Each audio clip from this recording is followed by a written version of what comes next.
नमस्कार साथियों, secret classes में एक बार आपका फिर से हार्दिक अभिनंदन।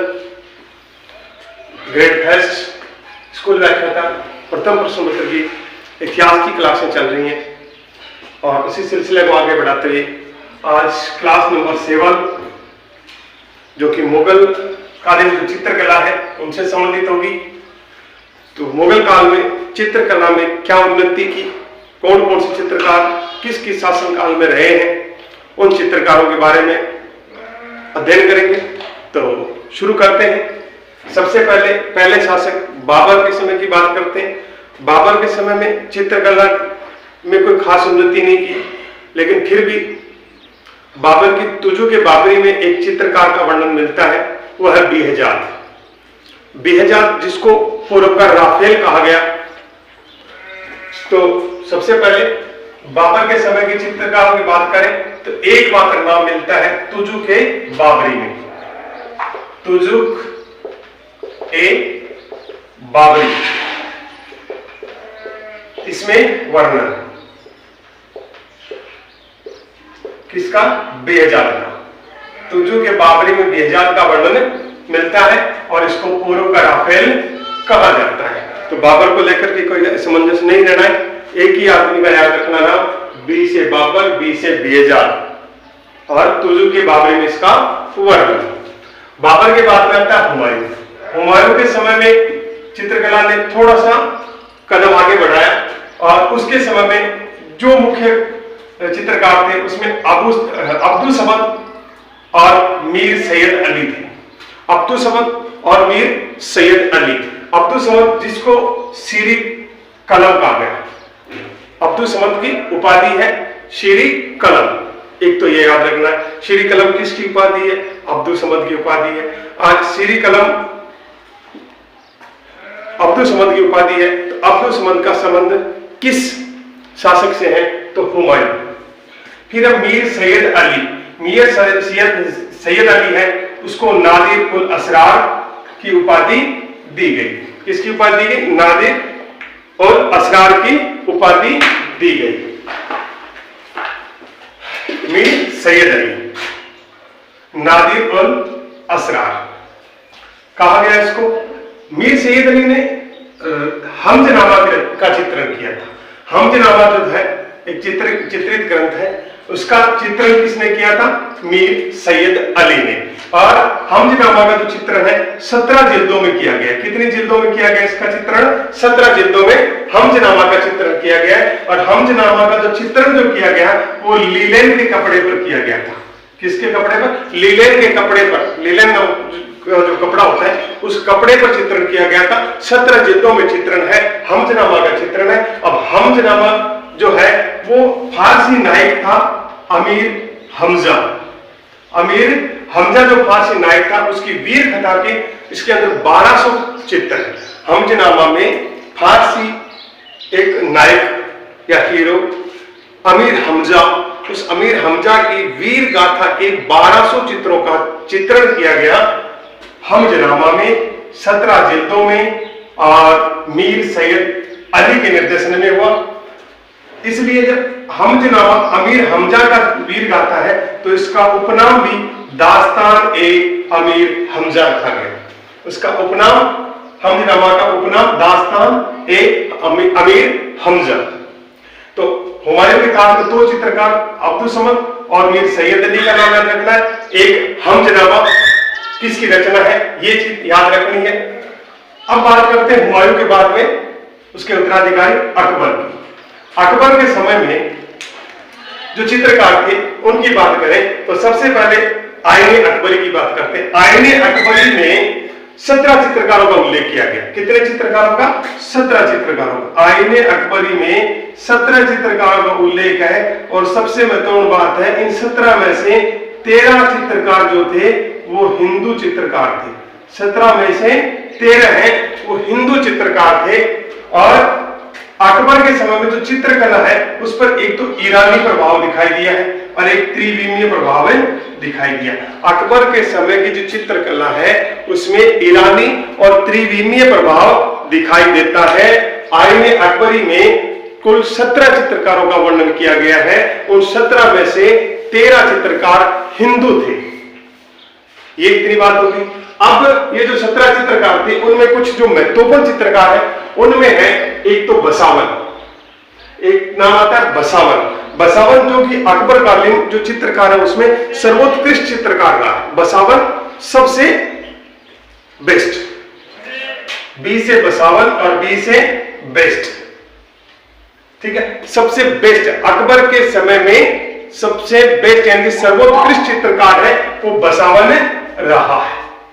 और दूसरा चित्रकार अगर बात करें दसवंत है तो दसवंत अकबर कालीन जो चित्रकार थे उनमें अग्रणी चित्रकार था।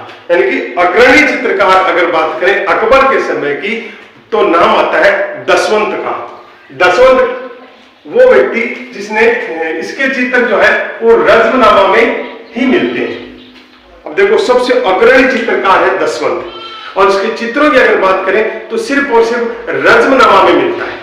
एकमात्र ग्रंथ रचनामा चित्रित ग्रंथ है रज्मनामा, उसमें ही दसवंत के चित्र मिलते हैं। और जब अग्रणी चित्रकार है और उसका सिर्फ एक ही ग्रंथ में उल्लेख किया गया है तो सुनकर के पागलपन आ जाता है कि सबसे अग्रणी होकर के और सिर्फ एकमात्र ग्रंथ में उसके चित्र मिलते हैं तो पागलपन से आ जाता है। इसका मतलब दसवंत जो था वो क्या हो गया था, पागल हो गया था, पागल हो गया।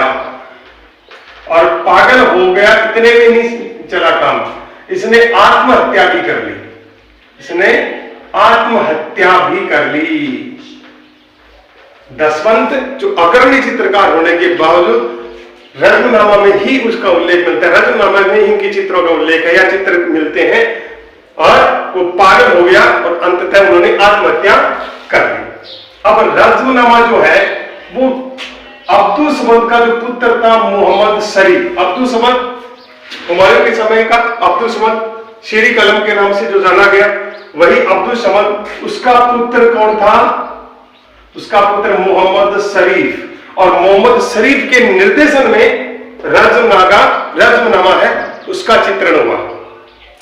और एक तथ्य है कि अकबर ने पहली बार रूप चित्रण बनवाया। रूप चित्रण यानी कि पूरा एक चित्र मतलब पूरे फिजिकली पूरा चित्र जो है वो रूप चित्रण करवाया है कि पूरा शरीर का जो आदम का चित्र इसको मान लेते हैं रूप चित्रण बनवाया। पहली बार अकबर ने रूप चित्रण करवाया था। तो मुगल काल में मानते हैं कि सबसे पहले रूप चित्रण किसने करवाया, अकबर ने, ठीक है। तो ये थी अकबर तक की कहानी। अब चित्रकला का जो महत्वपूर्ण काल जो है वो आगे आने वाला है। तो अकबर के बाद में जहांगीर, तो जहांगीर के काल में चित्रकला है वो एक चरम सीमा पर थी, अपनी ऊंचाइयों की चरम सीमा पर पहुंच गई थी। तो ये जो चरम सीमा वाली कहानी है वो हम अगली स्लाइड में पढ़ेंगे। तब तक आप इसका एक स्क्रीनशॉट ले लो और उसके बाद में इसको इरेज करते हैं और उसके बाद में जहांगीर और उसके बाद के जो है उनका अध्ययन करेंगे। और दोस्तों पीछे की स्लाइड में हमने अकबर तक के चित्रकलाकार जो थे उनका अध्ययन किया और अब उसके बाद में जहांगीर और चित्रकला के बारे में देखेंगे। जहांगीर का जो काल था वो चित्रकला का स्वर्ण काल कहलाया, यानी कि चित्रकला है वो अपने चरम पर थी, इसलिए इस काल को स्वर्ण काल कहा गया। मुगल कालीन चित्रकला का स्वर्ण काल जहांगीर के काल को कहा गया। जहांगीर ने आगरा के अंदर एक चित्रशाला बनवाई और वो चित्रशाला जो बनवाई वो उसका नेतृत्व किया आका रेजा, जो कि एक हेरात का था, हेरात का रहने वाला था आका रेजा। उसके नेतृत्व में और आगरा के अंदर चित्रशाला का स्थापना की किसने, जहांगीर ने। इसके अलावा इसके पास और कौन कौन चित्रकार थे, तो प्रमुख चित्रकारों की अगर बात करें तो अबुल हसन है, उस्ताद मंसूर है, फारूक बेग है, बिशन दास है, मनोहर है और जहांगीर खुद। तो अब एक एक को देखते हैं कि अबुल हसन जो था उसको नादिर उल जमा की उपाधि दी गई। क्या, नादिर उल जमा की उपाधि दी गई अबुल हसन को। और इन्होंने क्या किया था, जहांगीर के सपने का चित्र बनाया था एक, ड्यूटर के संत पोल का चित्र बनाया था और जहांगीर के सिंहासनारोहण का चित्र बनाया। यानी कि अबुल हसन के जो प्रमुख चित्र हैं वो जहांगीर के सपने का चित्र बनाया, ड्यूटर के जो संत पोल था उसका चित्र बनाया, और साथ ही साथ जहांगीर जब सिंहासन पर बैठता है तो सिंहासनारोहण हुआ था, उस सिंहासनारोहण का भी चित्र बनाया किसने? अबुल हसन ने। अब आता है मंसूर, उस्ताद मंसूर। मंसूर जो था वो पशु पक्षियों फूल आदि के चित्र बनाता था, यानी कि प्रकृति चित्र, प्रकृति चित्रण। किसका? उस्ताद मंसूर, यानी कि प्रकृति चित्रण के लिए मशहूर मंसूर। इनको नादिर उल अस्र की उपाधि दी गई, नादिर उल अस्र की उपाधि इसको दी गई। किसको? उस्ताद मंसूर को किस उपाधि से नवाजा गया? नादिर उल अस्र। उसके बाद में एक फारूक बेग और एक गवर्धन। फारूक बेग जिन्होंने बीजापुर के सुल्तान आदिल शाह का चित्र बनाया था, फारूक बेग, और एक है गवर्धन और एक है बिशनदास। बिशनदास जो है उन्होंने फारस के शासक, जो फारस का शाह था, शाह अब्बास फारस का था, उसके दरबार में उसको भेजा गया था उसके परिवार का चित्र बनाने के लिए। यानी कि जहांगीर ने बिशनदास को फारस के शाह अब्बास के दरबार में भेजा था उसके परिवार का चित्र बनाने के लिए, यानी कि पूरे परिवार का एक चित्र बनाना है। इसलिए शाह अब्बास जो था उसके दरबार में भेजा जहांगीर ने, किसको? बिशनदास को। और एक आता है मनोहर। मनोहर बसवन का पुत्र था। मनोहर किसका पुत्र? बसवन का पुत्र। तुझे के जहांगीरी में इसका उल्लेख नहीं मिलता है, मनोहर का उल्लेख तुझे के जहांगीरी में नहीं मिला। तुझे के जहांगीर की खुद की रचना, उसकी आत्मकथा है, फारसी भाषा में लिखी गई जहांगीर की खुद की आत्मकथा, यानी कि जहांगीर खुद ने ही लिखी है तुझे के जहांगीरी, जिसको बाद में जहांगीरनामा कहा गया। अब जहांगीर खुद मुरक्का एक गुलशन नाम से चित्रावली चित्रित करता था। मुरक्का एक गुलशन जहांगीर की रचना है, मुरक्का एक गुलशन जहांगीर की रचना है। और बताया जाता है कि जहांगीर एक श्रेष्ठ चित्रकार रहा है। जहांगीर खुद कहता था कि कोई भी चित्र मुझे दिखा दो, उस चित्र का एक अंश मात्र दिखा दो, मैं उस अंश को देख करके बता दूंगा कि ये फला चित्रकार ने ये चित्र बनाया है। तो इतना उत्कृष्ट चित्रकार खुद था। तो ऐसा अगर शासक खुद इतना उत्कृष्ट चित्रकार है तो निश्चित तौर पर स्वर्णकाल तो कहलाने का हकदार है, इसलिए इसको स्वर्णकाल कहा जाता है।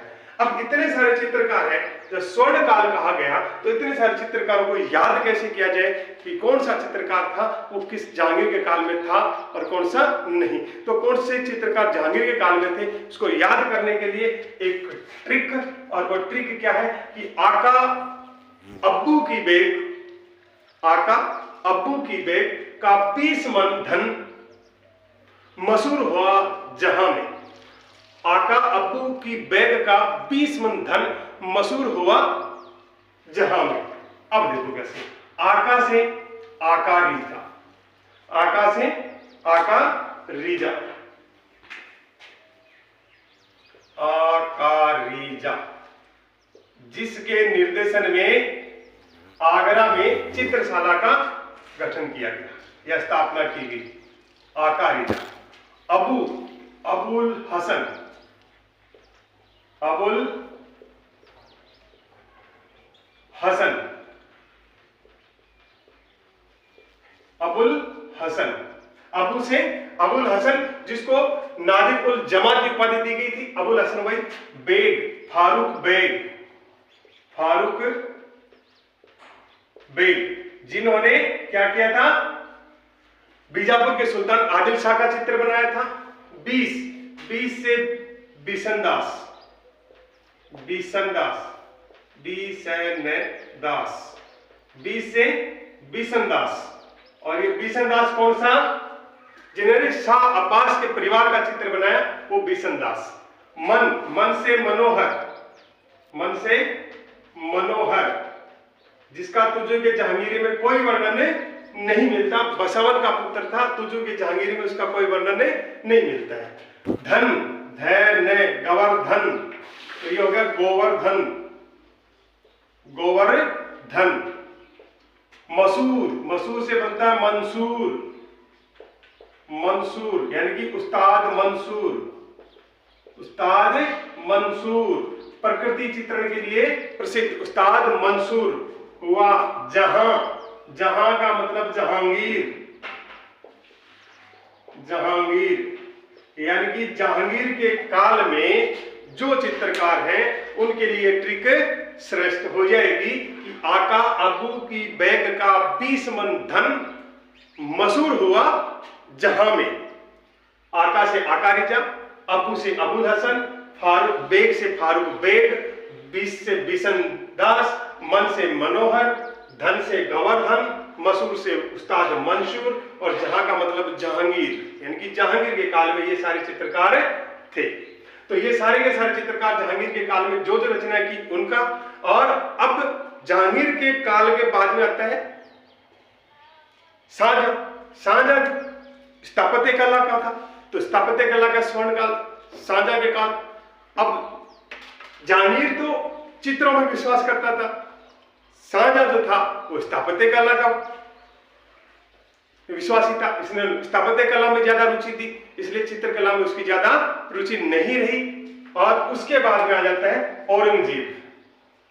औरंगजेब में कई कमियां तो थी, इन्होंने चित्रकला को इस्लाम के विरुद्ध बता दिया और बंद करवा दिया, काम ही निपटा दिया, कोई चित्र नहीं, ये तो इस्लाम विरोधी है इसलिए कोई चित्र नहीं बनेगा। अच्छी बात है, अपने को पढ़ना नहीं पड़ेगा, हाँ नहीं तो वो भी याद करने पड़ते, इसलिए औरंगजेब चित्रकला को इस्लाम विरोधी बता करके बंद कर दिया इन्होंने।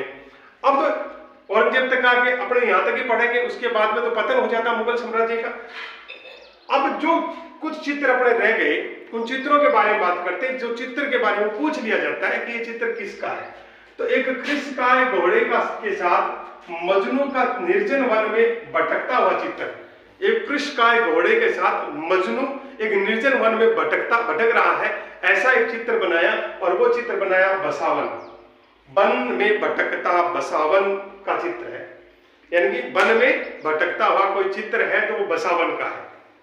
ठीक है, एक साइबेरिया का एक दुर्लभ सारस है, उसका चित्र बनाया, साइबेरिया के दुर्लभ सारस का चित्र, और वो बनाया चित्र सारस का है तो सारस तो पक्षी है, तो पक्षी है तो पक्षी, और फूल पत्ते या प्रकृति चित्रण है उसके लिए तो मंसूर मसूर है, इसलिए उस्ताद मंसूर। बंगाल का एक अनोखा पुष्प, पुष्पी प्रकृति का है इसलिए उस्ताद मंसूर। तुजो के जहांगीरी का जो मुख्य पृष्ठ है, तुजो के जहांगीरी जो लिखी गई उसका जो मुख्य पृष्ठ है, उसका चित्रण किया अबुल हसन ने, उसका चित्रण किया अबुल हसन ने। और बीजापुर के सुल्तान आदिल शाह का चित्रण करने वाला था फारूक बेग, फारूक बेग। ये जो सारे के सारे चित्र थे ये मुगल कालीन चित्रकला की खास विशेषताओं को लेकर उभरे हैं। तो ये सारे की सारी मुगल कालीन चित्रकला इस स्लाइड पे हो जाती है कंप्लीट। और इसके बाद में हम बात करेंगे मुगल कालीन संगीत कला की।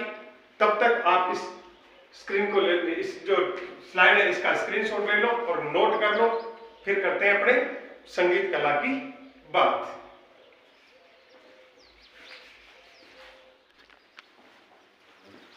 हाँ तो दोस्तों, पीछे की जो स्लाइड थी उसमें हमने चित्रकला की बात की, और इस स्लाइड में हम बात करेंगे मुगल कालीन संगीत कला की, मुगल कालीन संगीत कला की।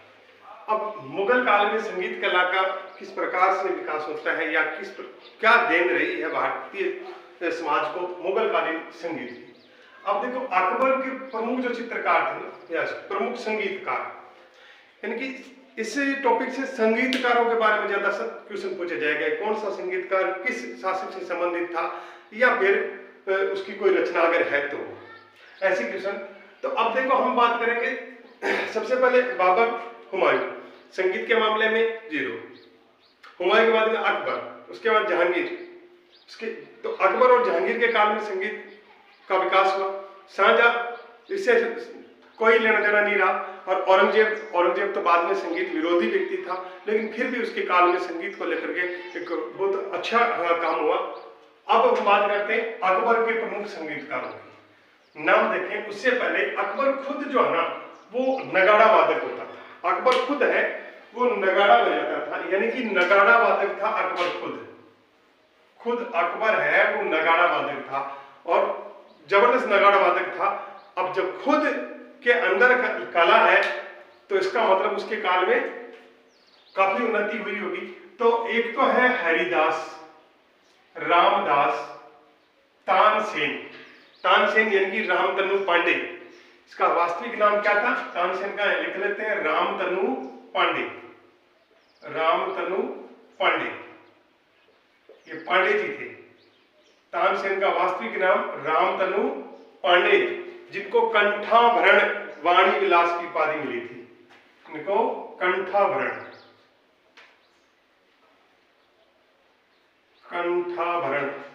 चलते नहीं,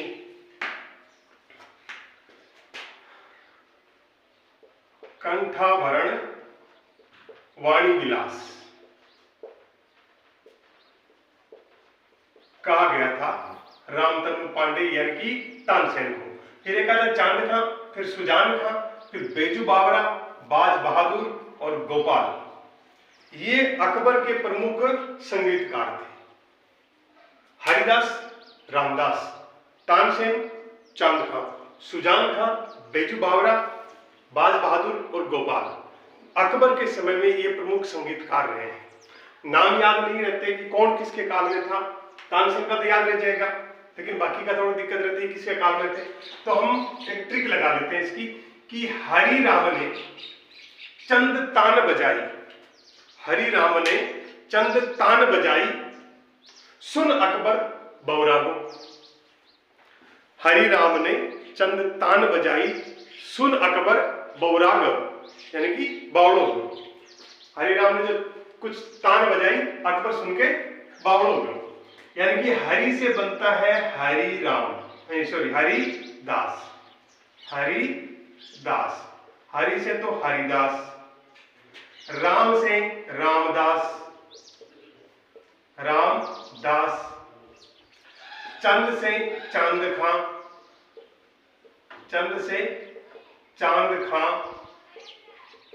तान से तानसेन,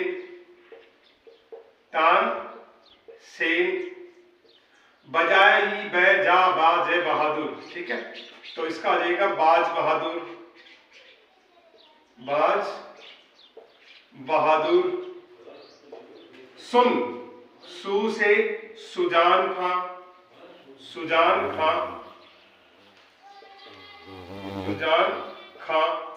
अकबर का मतलब अकबर खुद नगाड़ा वादक था और अकबर के काल की बात कर रहे हैं। बौरा गो, बौरा मतलब बावड़ा, यानी कि बेजू बावरा और गो का मतलब गोपाल। ये ट्रिक, और ट्रिक से रह जाएंगी हमें सभी जो संगीतकार अकबर के काल के याद। हरि राम ने चंद तान बजाई, सुन अकबर बौरा गो, याद रह जाएगी। हरि राम ने चंद तान बजाई, सुन अकबर बौरा गो। तो ये तो थे अकबर के काल के। अब बात करते हैं हम जहांगीर के काल की। जहांगीर के समय के संगीतकार नाम देख लेते पहले। हमजान, खुर्रमदाद, परवेजदाद, छत्र खां, मक्खू, बिलास खां, सोपी जो कि गजल गायक था, और इसी को बाद में जहांगीर ने आनंद खां यानी कि आनंद खां की उपाधि मिली।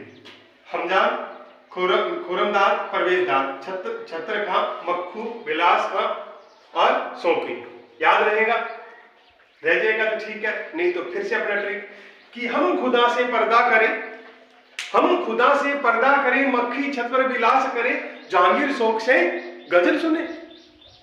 हम खुदा पर पर्दा करें, मक्खी छत पर विलास करे और जहांगीर शौक से गजल करे।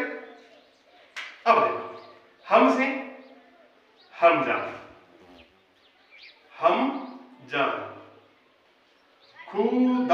खू से खुर्रम, दाद से दाद, खुर्रमदाद में सेफ साइलेंट, पर से परवेज, दा से दाद,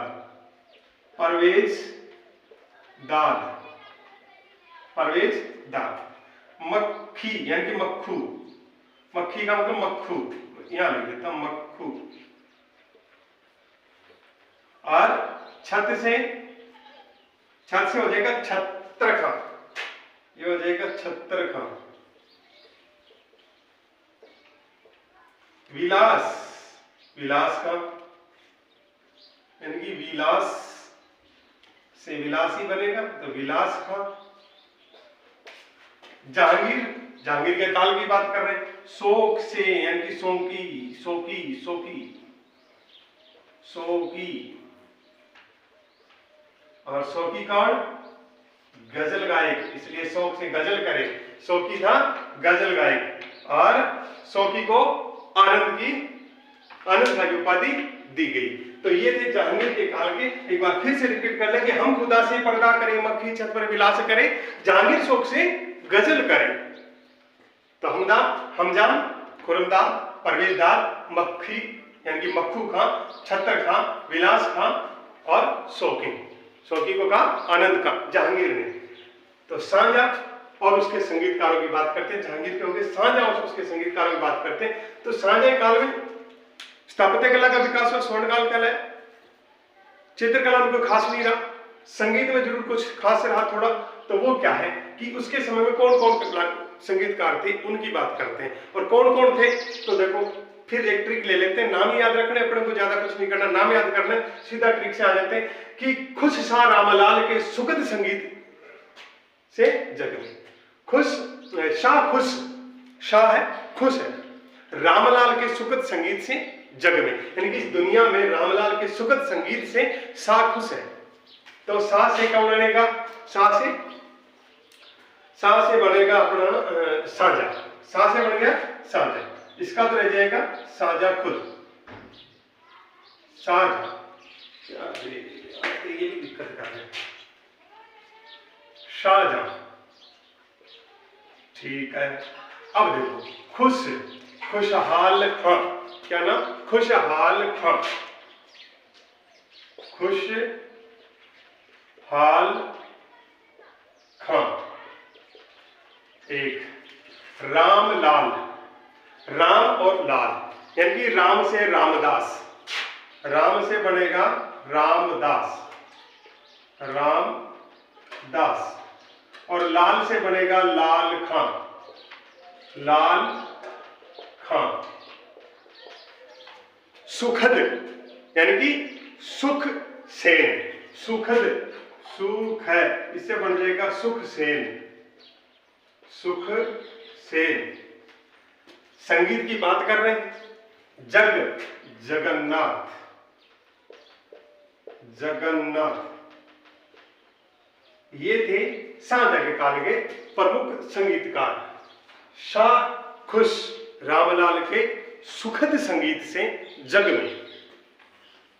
अब बात करेंगे औरंगजेब की। तो औरंगजेब वैसे तो संगीत विरोधी व्यक्ति था, लेकिन खुद वीणावादक भी था और कुशल वीणावादक था, खुद कुशल वीणावादक था। संगीत का विरोध इसने किया, उसके बाद वीणा बजाना भी छोड़ दिया।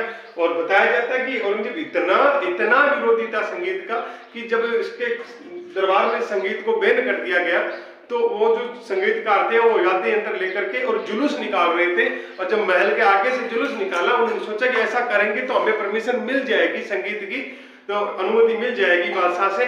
तो औरंगजेब ने देखा और उनको जब जुलूस निकाले थे उसने उन्हें बता के बोला कि इनको इतनी दूर लेकर के इतना गहरा दफना दो कि वापस निकल करके सामने ना आ जाए। यानी कि इतना विरोध किया उन्होंने औरंगजेब ने, लेकिन फिर भी एक कुशल वीणावादक रहा था ही। और इसके काल में भारतीय जो शास्त्रीय संगीत है ना, उस पर फारसी भाषा के अंदर और सर्वाधिक पुस्तकें लिखी गई। औरंगजेब संगीत विरोधी होते हुए भी उसी के काल के अंदर भारतीय शास्त्रीय संगीत के ऊपर फारसी भाषा के अंदर और सबसे ज्यादा पुस्तकें लिखी गई। साथ ही एक मान कोतवाल नाम का संगीत ग्रंथ था, उसका राग दर्पण नाम से अनुवाद किया था फकीरुल्लाह ने। तो इसका मतलब विरोधी था, लेकिन ये पुस्तकें लिखना या अनुवाद करना इनकी तो उन्होंने परमिशन दे रखी थी, ऐसा कोई दबाव नहीं था। तो ये था अपने मुगल कालीन संगीत कला की बात। तो ये सारे के सारे मुगल कालीन संगीत कला की जो स्लाइड है इसको नोट कर लो, स्क्रीनशॉट ले लो, और उसके बाद में ये अपना जो मुगल कालीन जो कला संस्कृति और संगीत है, ये कला, स्थापत्य कला और संगीत कला और चित्रकला, ये कंप्लीट हो जाता है। और इसके बाद में जो अन्य क्लासें आएंगी वो जो धर्म पुनर्जागरण से संबंधित होंगी या जो राष्ट्रीय आंदोलन से संबंधित होंगी, तो वो लेकर के फिर से हाजिर होंगे। तब तक के लिए जय हिंद।